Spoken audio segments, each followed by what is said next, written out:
or I have to question is having 3 martinis too much? Well, if you ask the question, that means it's probably too much.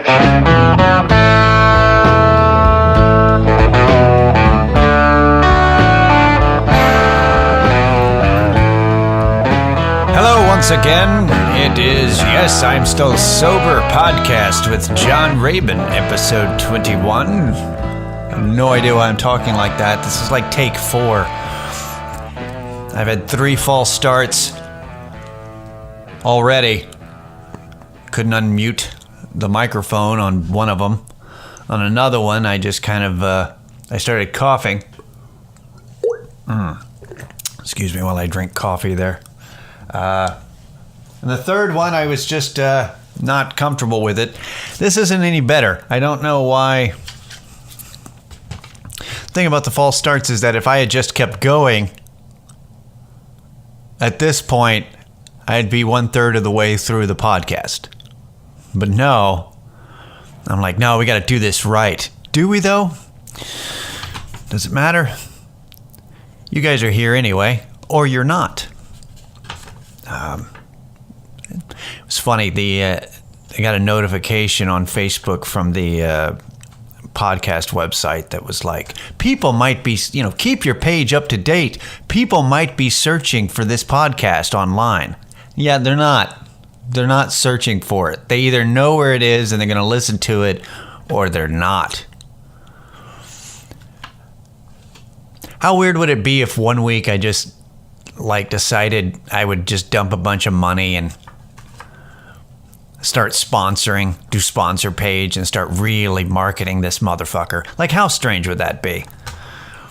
Totally uncharacteristic.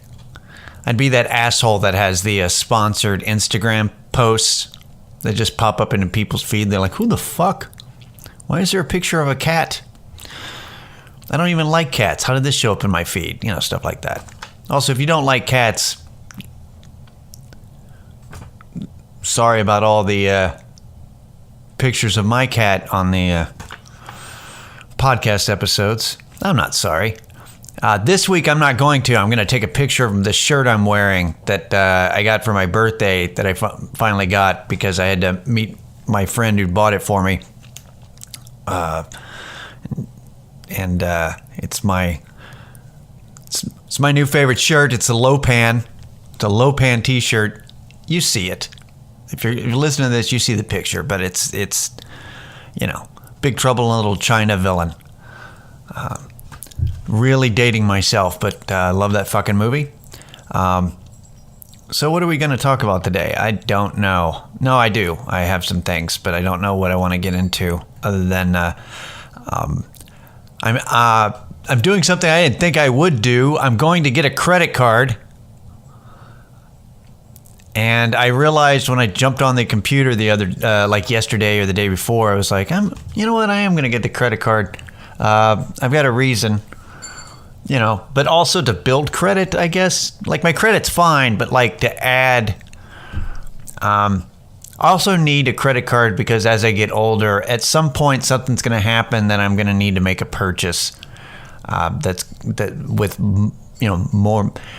Life is going to happen, so I may need a credit card for emergency purposes, and also to use for purchasing online that I can just pay back right away, and it builds your credit or some shit. Like I saw a speech about it by the guy from that the movie Catch Me If You Can is based on. Did this whole talk, and it was really interesting, just talking about how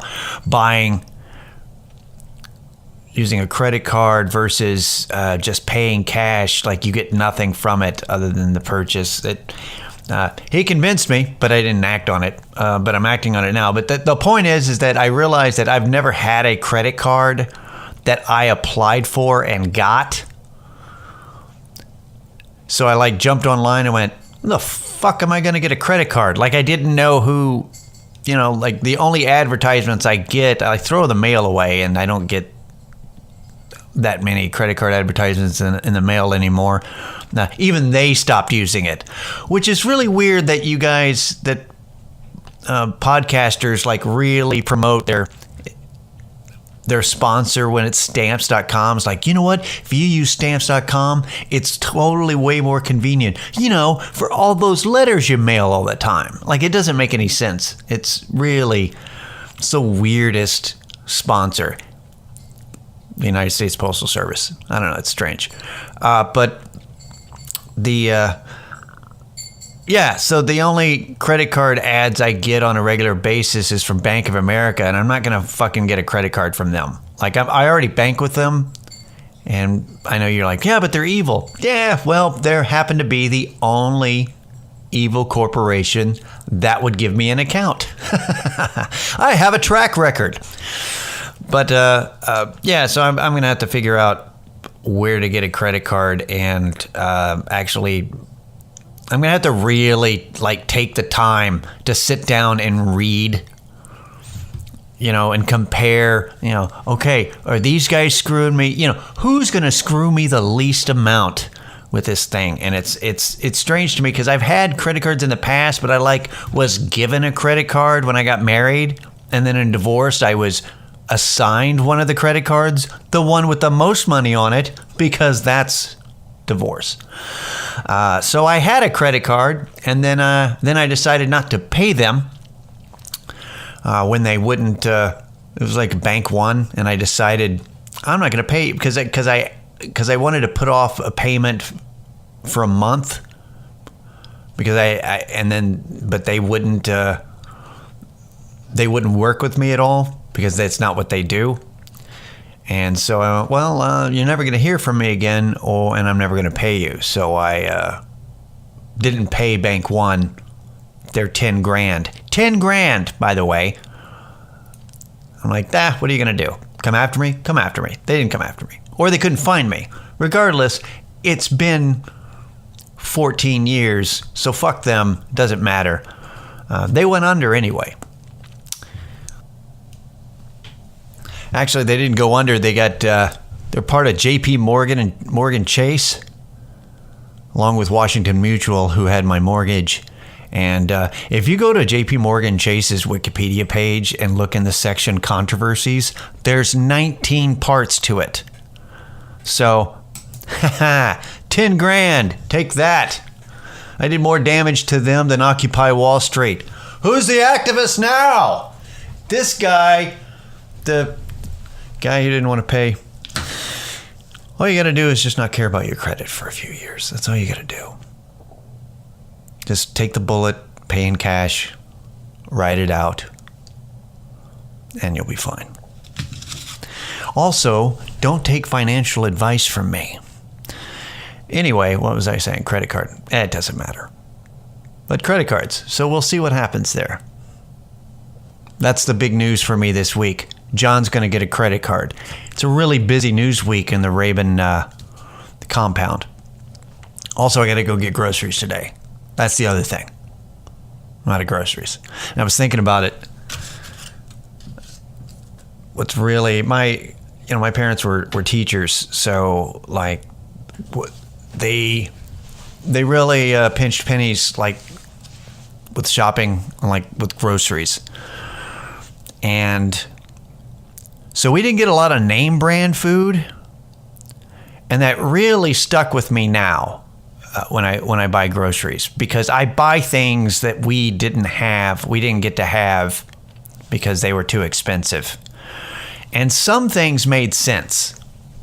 All right, like mom would get the off-brand cereal in a bag instead of the box of Frosted Flakes, which is the same. Off-brand Frosted Flakes is just as good as Frosted Flakes. That makes sense. But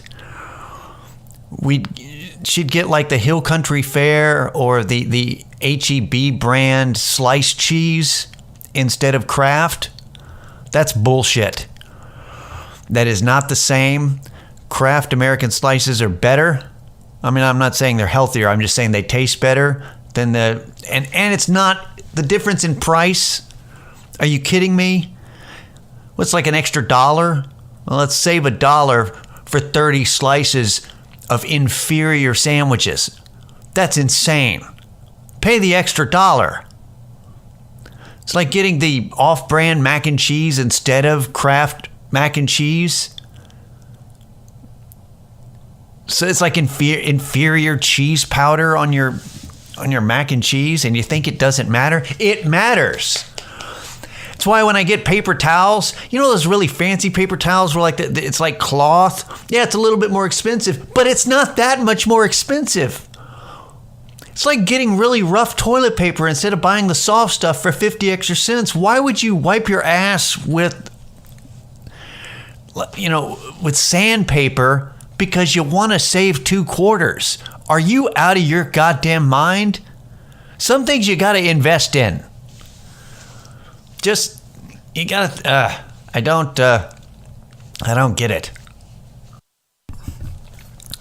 I've been really playing a lot of PlayerUnknown's Battlegrounds online on Xbox. I've been really playing that game a lot.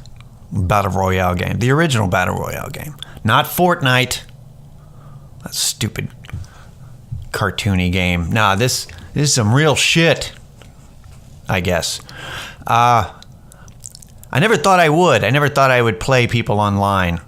You know, I didn't want to feel that bad about myself. But no, I really like the game. I really like battling against 99 other people.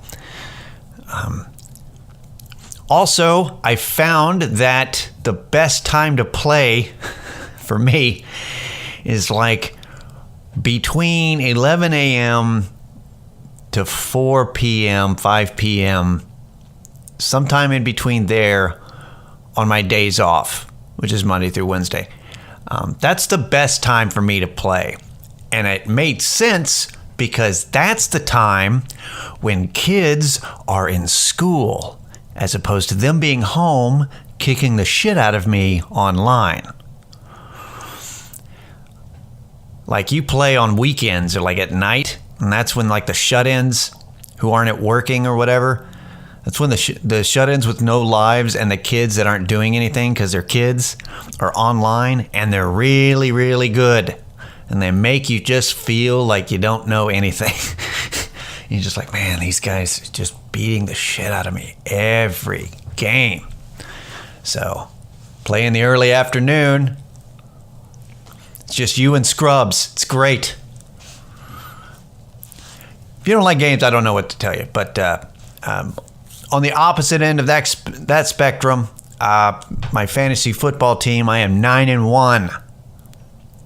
We are kicking ass. We, the players actually doing the work, and then me at home in my underwear, are playing so well this year. All right. What was the other thing? Oh, yeah. You know how people talk about how the nuclear apocalypse happened? How they hope that they died immediately, or like they wouldn't be able to last. I think I've got to concur. They wouldn't be able to last. No, I don't think I would last either, but not because of what they think. You know, I think a lot of people think that they don't have survival skills. I have survival skills. I know how to stay alive. And it sounds like a joke, but Boy Scouts taught me a lot of shit too. And just in general, in life and things that I've done to myself. Being a junkie will teach you how to survive too. It's amazing what you can deal with. So my junkie skills, my Boy Scout skills, and just general skills. I could stay alive, maybe, but I think I wouldn't though. Like on paper I could, but I think I wouldn't because of something really, really dumb. And I learned it when when Austin was going through our water crisis. And crisis loosely, it just meant that you had to boil water. And people lost their minds and went to the stores and bought all those bottles of water. 72 bottles of water, really? Kyle? And it was that I realized that the thing that I realized was that I would rather have diarrhea than boil water. It's like that, it's something I'm used to anyway. Like that mindset is why I think in a nuclear apocalypse, why I think I would eventually die because of something stupid like, I don't want to wear a hazmat suit. You look dumb. Like, I think that really is what I'll be fine. I survived alcoholism and heroin addiction. I don't need to wear a hazmat suit. Like, it was that kind of mentality when Bluebell had that listeria thing and everyone was like, throw away your Bluebell. And I was like, fuck you. I'm eating my Bluebell. I'm not worried about a little listeria. Forgetting that irony exists. And the huge irony there would be if I survived alcoholism, cigarettes, and heroin, and yet ice cream kills me. It's like ice cream did it. People would not be able to giggle. Not be able to not giggle. Anyway, they would be chuckling at my funeral if I died because of fucking ice cream. It would be ridiculous. So, but I thought about that's probably what would happen. Also, I don't think we're going to ever have a huge apocalypse. I think it'll be gradual. Like this boiling water thing, I think it's the first time that they've ever had a boil notice for Austin. And I think that's it. That's just a sign of things to come, where it's going to be little by little. You have to do this. You need to do this. Make sure you rinse off your, you gotta scrub your this food product. Oh, you got to do this. Make sure you microwave this. Just all this. I think it's going to be gradual. I don't think it's just going to. And now we're here in the Mad Max. I think that it's going to really. I think it'll be gradual, and at some point, I'm just not going to do stuff. I'm like, nobody looks cool in a hazmat suit. That's exactly my mentality. I don't use an umbrella. You know what I mean? And it's not a macho thing. It's just like, you don't look cool wearing carrying around an umbrella. I'm just like, I'm not Mary Poppins. I don't want to. So you get wet? Yeah, I get rained on. Or I don't go stand outside. That's for one thing. But, yeah. I'd rather get rained on than carry around an umbrella. And I don't know why. It's just, you don't look cool with an umbrella. I'm not right. But it's there, and that's who I am. So, yeah. That's what's going to happen. Just a couple more things, really, that I wanted to talk about. So I read in the news that Kentucky... Hey! I'm doing a podcast here, kitty. All right, if you hear a meow in the back, she's fine. By the way, she's been fed. So she's meowing. There's nothing that she needs. Attention. She's a sociopath. She doesn't need it. She just, she knows I'm paying attention to you guys and not her. It's fine. She does the same shit when I'm on the phone. Anyway, so Kentucky noted that there's been a decrease in heroin ODs over the past year. So that's some good news. But there's an increase in meth and other drugs. So I think that all that means is that so heroin's not trending again. So it's like it's decreasing. It goes in cycles. So I guess the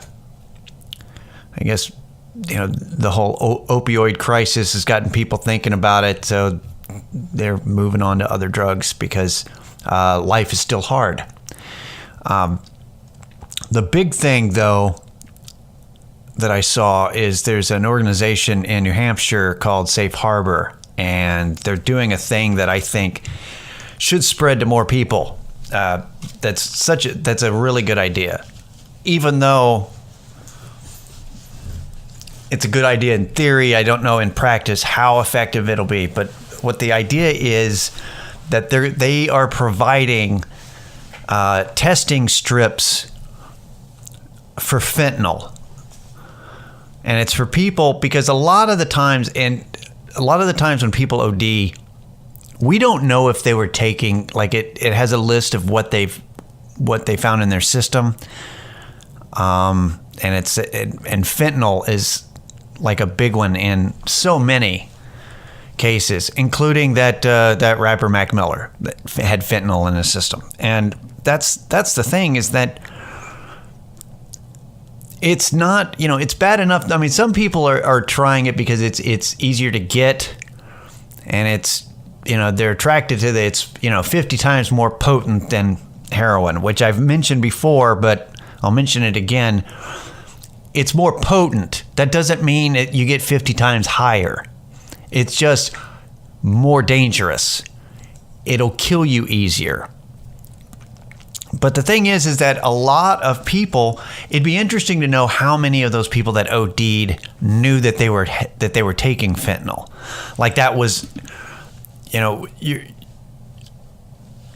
it's presumptuous to think that they took that as well as the other drugs, because it's never just fentanyl. It's like there's like multiple drugs, and fentanyl was also in the system. And the thing is that a lot of the times what's happening is people are putting, dealers are putting, or the manufacturers are putting fentanyl in, like with heroin, or even with other things like meth, which is weird. Like they're basically tainting the drugs to make up for the fact that it's shitty drugs. Because a lot, the quality of drugs varies. If you try getting heroin on a regular basis, how strong and how different it is varies from day to day. So, sometimes for a while you get the same batch, so it's consistent, but not for long. It just varies, and it's a matter of what it's being cut with, what's been added to expand it. Because it's all about money. It's not about safety ever, of course. So testing strips would allow users and addicts to test their drugs so they know if there's fentanyl in it and what they're about to do.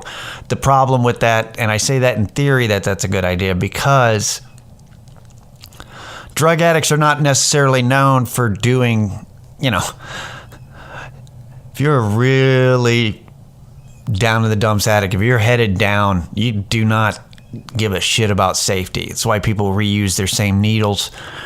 It's not like, at some point they stop using alcohol swabs when they're using drugs every time. Like you start loosening up how safe you're going to be. So the idea that somebody who's strung out is going to take the time to test everything, and then if they test it and there is fentanyl in it, go, well, I'm not going to do it.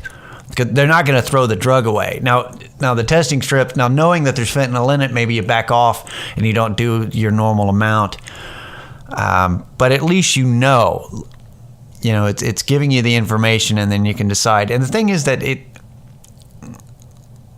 that's an easy, not a solution, but that's an easy thing to combat overdoses. And I've only read, that's the first I've read about it, that it was New Hampshire. So one state. So hopefully this catches on, because at this point, they're not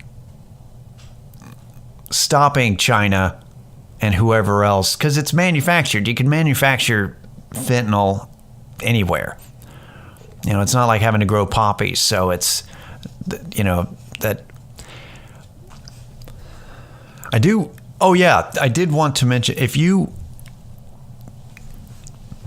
hear about, overall I say just, man, stay clear of fentanyl. Just, it's not worth it. It's, unless you're trying to kill yourself, but I would stay clear. there are still, I mean, it's still an effective painkiller. So if you're prescribed, if you're dealing with some serious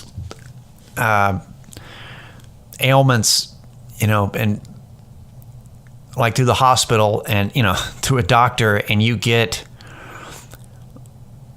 a prescription for like fentanyl, like legit fentanyl prescriptions, like patches. So it's slow release and stuff like that. Don't freak out and throw stuff away and accuse your physician of trying to kill you, because it's still an effective, like if it's used, like anything, if it's used correctly, it's effective. And so like fentanyl patches, if used as, use the directions, is still good. But man, recreational, stay clear. Like do drugs that will kill you less.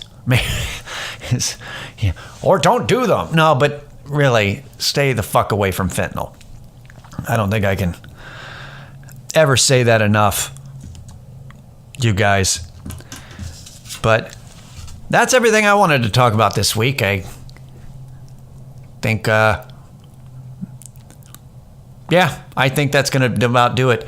I hope you guys stay warm out there. I wonder if this is a sign of what kind of winter we're looking forward to, which is a cold-ass one. At least we can bust out our coats and our winter clothes. But stay warm out there. I'll see you guys next week. I'm John Raven. Later.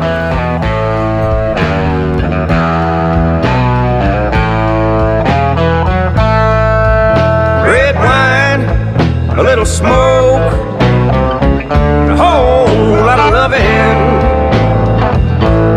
That's all I need. Make it through the night. Cold beer, cold shoulder. Just one glass of whiskey. That's all it takes. Push me over the line. Set 'em up, I'll knock 'em down. Wake me up when it's all over. Took less than that to make my heart